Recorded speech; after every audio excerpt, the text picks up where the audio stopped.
She's the queen of Halloween. She's the mistress of the dark. She's a little bit vampire with a whole lot of vamp. She's Elvira, portrayed for more than 30 years by the incomparable Cassandra Peterson.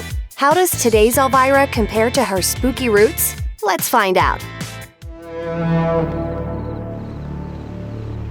You looking for me? Cassandra Peterson always wanted to be the center of attention, but it wasn't until she saw the movie Viva Las Vegas that she decided to explore the idea of being an entertainer.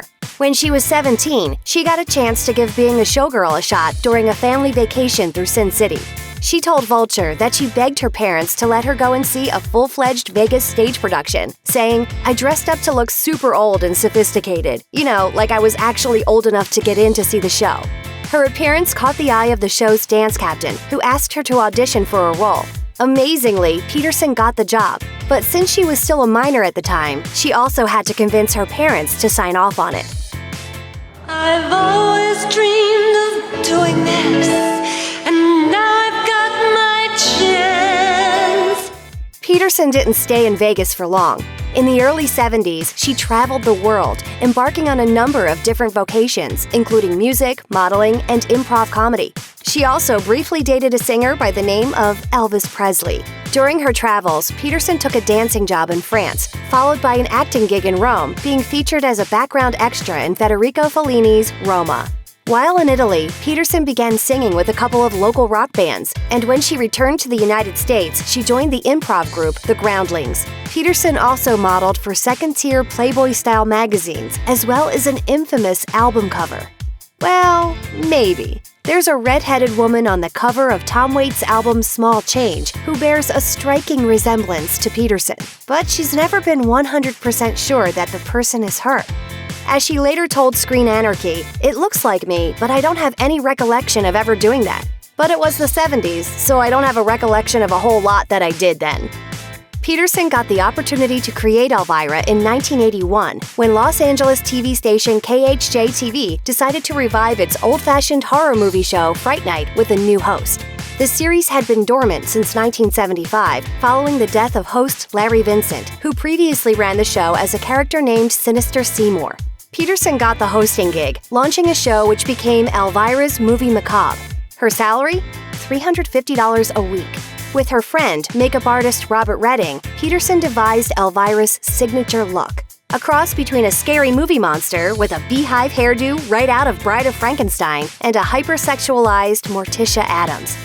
Peterson gently made fun of the horror movies she was tasked with hosting in a sunny Valley Girl-style accent, making for an amusing disconnect between her gothic image, endearing voice, and killer wit.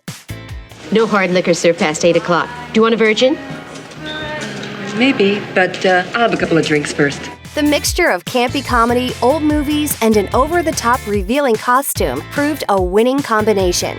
But how did the star of a local TV show become famous around the world?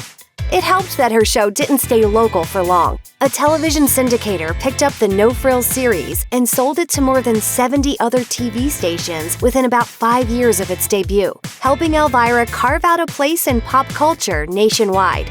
When Peterson landed an endorsement deal with Coors, she became the first woman to become the focus of a national beer campaign, further raising her profile. And then there was the merchandise. Fans of the Mistress of the Dark could buy Elvira calendars, Halloween costume kits, toys, comic books, collector's plates, and even 2 different pinball machines. Wow, dude, this is awesome! The woman who made a name for herself poking fun at movies got a movie of her own in 1988, Elvira, Mistress of the Dark. The tongue-in-cheek horror comedy finds Elvira inheriting a creepy old mansion and clashing with uptight locals. The film earned a little more than $5 million at the box office, but became a cult classic when it reached VHS and cable. Peterson made a sequel in 2001 called Elvira's Haunted Hills. While the first was set in the modern era, the follow-up took Elvira to the 1850s, moving the action to a spooky castle in the mountains. While Haunted Hills never received wide theatrical release, it's also gained a reputation as a campy midnight movie. Even in her 60s, Peterson has never stopped being the queen of Halloween. She brought Elvira back to the small screen in 2010 with a revived Elvira's Movie Macabre series. Another similar show, 13 Nights of Elvira, was produced for Hulu in 2014.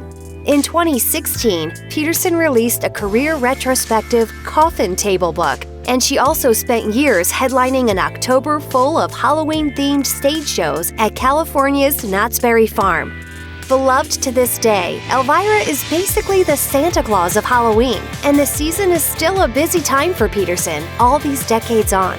As she said in a Time interview, "My phone doesn't stop ringing and I don't sleep, and I'm working during the day and I'm working at night. It's pretty hectic. I love it. I'm happy. But I sometimes wish all my work didn't come in a 1-month period." So eat your heart out, Santa Claus.